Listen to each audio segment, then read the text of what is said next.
Friends, hello everyone. Welcome to our channel. And in this video, I will tell you how you can stop your iPhone from recharging. Don't forget, friends, please subscribe to this channel.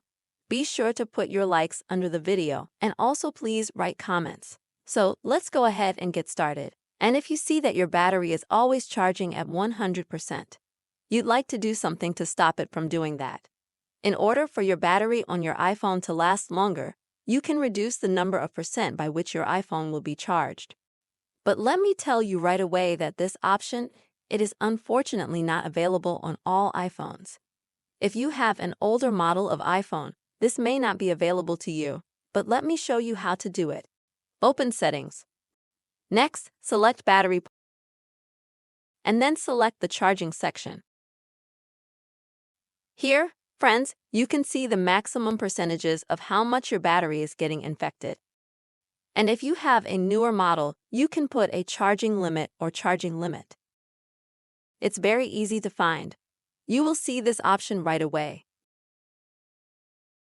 And you can move the slider to decrease or increase this limit. I recommend setting the charging limit at least 85%.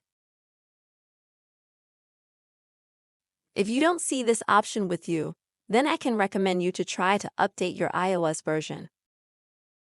To do this, go to General, then System Update, and try to update your version. If you have one of the latest versions standing, but still you don't see the battery limit setting on your iPhone, this just means that unfortunately, this option is not available on your iPhone. And the only thing I can recommend to you is, friends, don't worry, because actually overcharging, it doesn't really affect the battery and overall performance of your iPhone that much.